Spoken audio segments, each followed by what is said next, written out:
अहम खबर से यहां आपको आगाह करें कि सिंध हाई कोर्ट में 100 से ज्यादा लापता अफराद की बाजियाबी से मुतालिक दरखास्तों की समाअत हुई।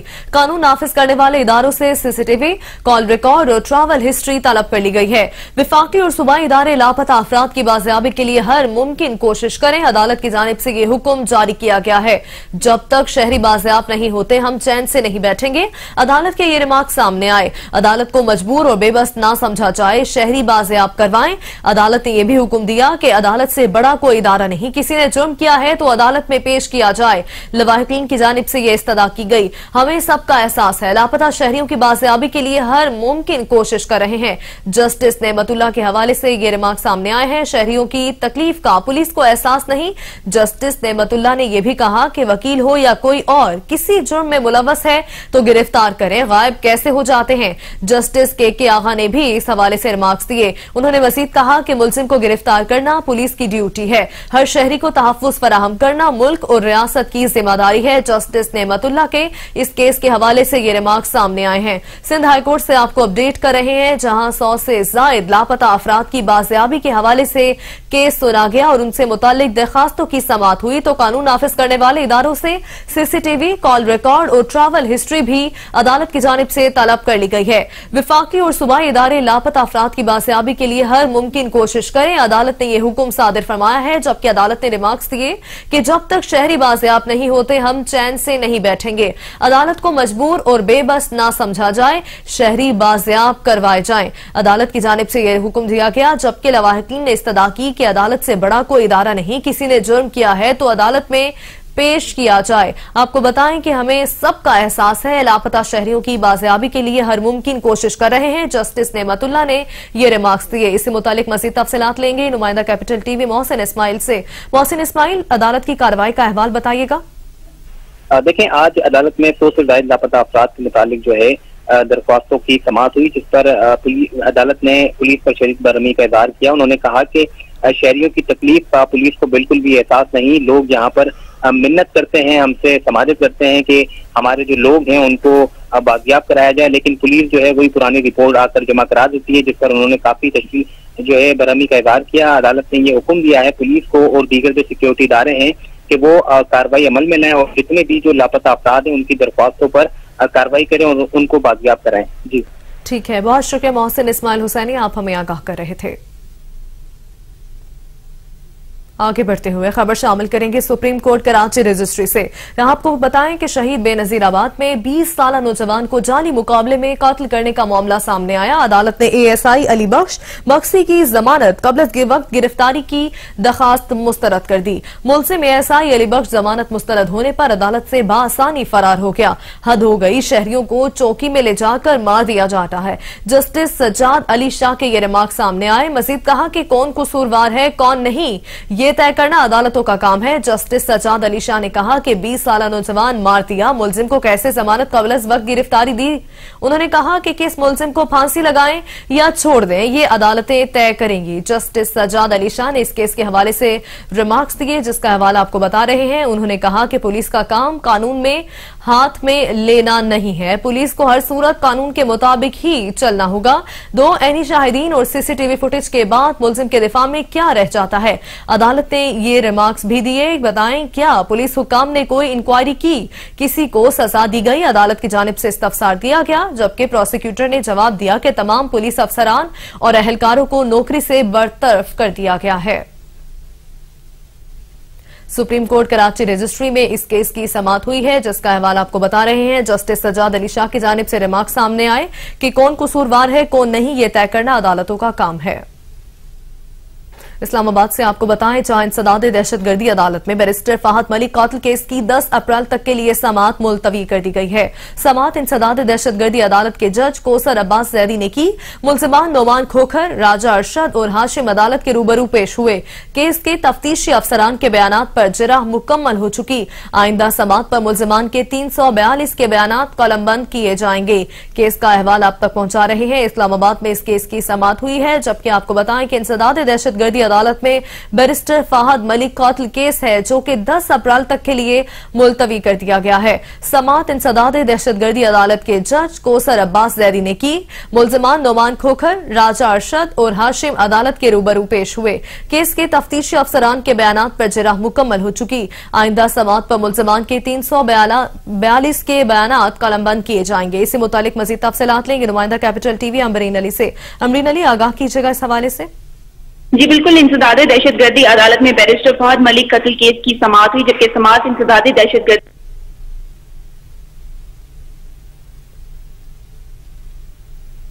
ठीक है। बहुत शुक्रिया अमरीन अली, आप हमें अपडेट कर रही थी।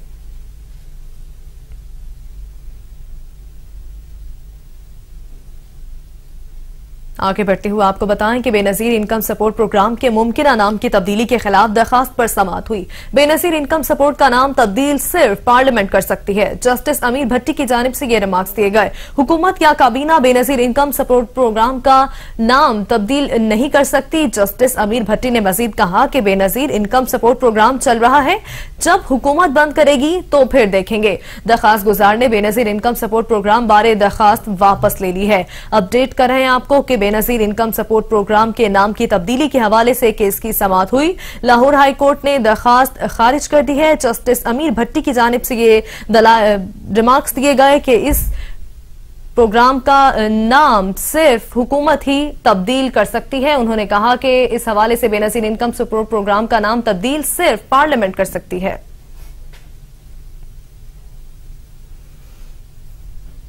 मुफात में फैसले किए जाएं, इसी हवाले से बात करेंगे। Anchor person Capital TV Anika Nisar हमारे साथ लाइन पर मौजूद हैं। अनिका निसार, क्या कहेंगी? माजी में शदीद मुखालिफत और अब हुकूमत इसकी हामी नजर आ रही है स्कीम की। ये एमनेस्टी स्कीम एक ऐसी स्कीम है जिससे फायदा उन लोगों को होता है कि जो कि या तो बाहर पैसा लेकर जा चुके होते हैं या फिर वो लोग जो कि बहुत ज्यादा अमीर कबीर होते हैं और वो टैक्स फाइलर्स नहीं होते। इससे किसी गरीब आवाम को फायदा नहीं होता, इससे किसी गरीब शख्स को फायदा नहीं होता, इससे उस तबके को फायदा नहीं होता जिससे वोट के वादे करके कोई भी हुकूमत इक़्तिदार में आया करती है। यही काम माजी में हम तमाम हुकूमतों में देखते आए कि एमनेस्टी स्कीम्स के मद में उनको एक तरह से अमीर तबके को एक आसाइश फराहम की गई और वही चीज अब हम इस हुकूमत में भी अनफॉर्चुनेटली देख रहे हैं, जो कि हमेशा इस बात की मुखालफत करती रही कि एमनेस्टी स्कीम्स जैसी चीजें नहीं होनी चाहिए। काले धन को सफेद करने के आसान तरीके और जराए फराहम नहीं करने चाहिए, क्योंकि काले धन को सफेद करने के जराए फराहम करने का मतलब ये है कि आप लोगों को इनकरेज कर रहे हैं कि ठीक है आप काला धन कमाइए और काला धन कमाने के बाद आप जो है वो किसी भी एमनेस्टी स्कीम, क्योंकि हमारे मुल्क के अंदर बहुत सारी एमनेस्टी स्कीम्स आती रहती हैं, तो किसी एक एमनेस्टी स्कीम से फायदा उठा लीजिए और अल्लाह अल्लाह खैर से अल्लाह मामला रफा दफा हो जाएगा। तो ऐसी हालात के अंदर जब इसी तरीके से जिस तरह माजी में इसी हुकूमत ने पीटीआई ने इस बात की मुखालफत की और अब वही पीटीआई इस बात की हिमायत करते हुए नजर आ रही है, तो यकीनन सवालात उठते हैं कि क्या ये मालूम नहीं था कि हुकूमत के चैलेंजेस क्या हैं या क्या थे, या फिर क्या और कोई जरिया नजर नहीं आ रहा टैक्स जराए बढ़ाने का, टैक्स को की इनकम बढ़ाने का। क्या कोई इस तरह का तरीका नहीं हो सकता जिसमें टैक्स नेट बढ़ाया जाए और टैक्स नेट बढ़ाने के बाद जो टैक्स की आमदन है उसकी शरह में इजाफा किया जा सके? क्या सिर्फ और सिर्फ एमनेस्टी स्कीम्स यानी ऐसे लोगों को जो कि टैक्स पे किए बगैर पैसा बाहर ले गए हैं या जो टैक्स फाइलर्स नहीं है उनको फायदा पहुंचाकर ही हमारा टैक्स का जो रेवेन्यू का एक लिमिट होती है या रेवेन्यू का गोल होता है वो अचीव हो सकता है?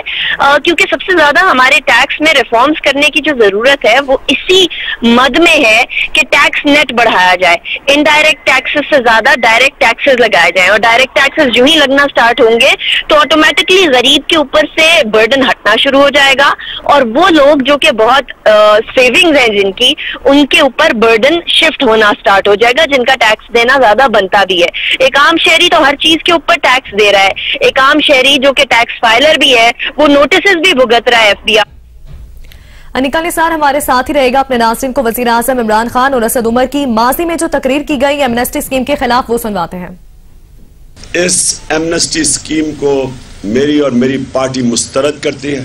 जिन्होंने एमनेस्टी ली है सबको इन्वेस्टिगेट करेंगे। मैं ये बार बार सुनता हूँ कि यू टर्न है, लोगों को यू टर्न का मतलब नहीं पता। यू टर्न तब होती है जब अपने मकसद पे कॉम्प्रोमाइज करते हैं। ये यू टर्न नहीं है, ये टैक्टिक्स होती है अपने ऑब्जेक्टिव पे पहुंचने की।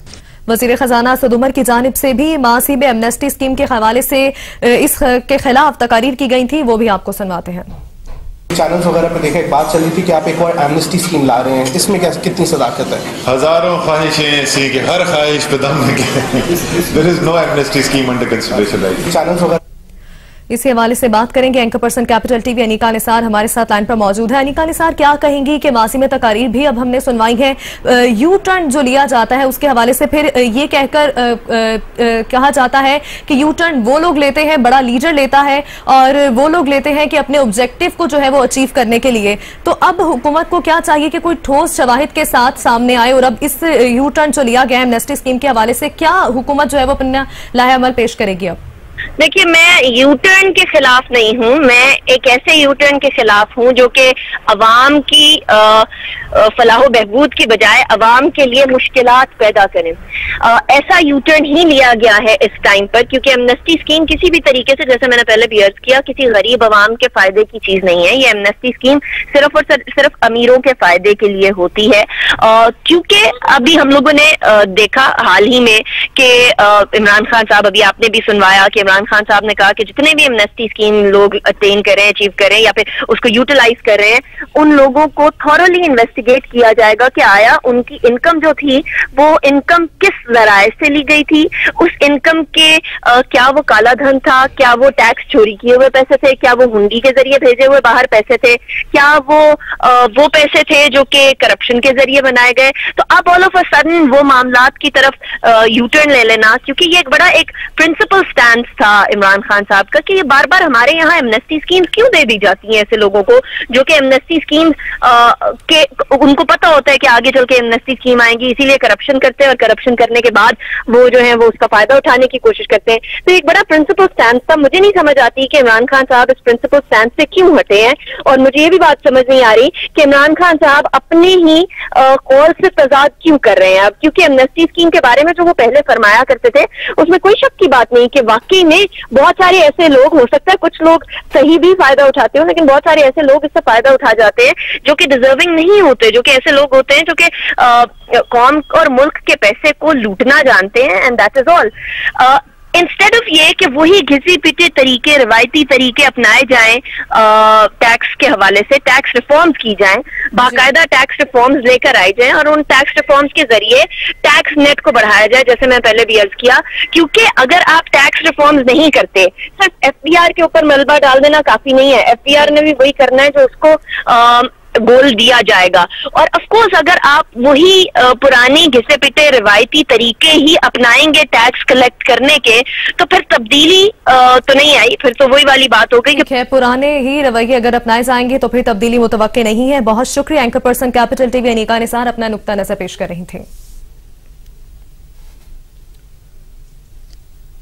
आगे बढ़ते हुए खबर शामिल करेंगे कि हुक्मरान खुद कह रहे हैं इतनी महंगाई होगी कि अवाम की चीखें निकलेंगी।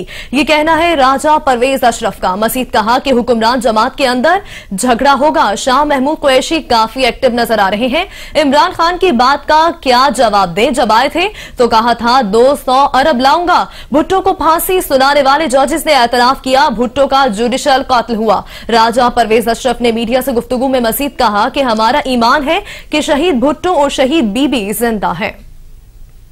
सक्कर से ही आपको बताएं, सेनेटर रहमान वली की जानिब से कहा गया है कि IMF का कहना है कि डॉलर के रेट मजीद बढ़ाओ, महंगाई से हर घर में परेशानी है।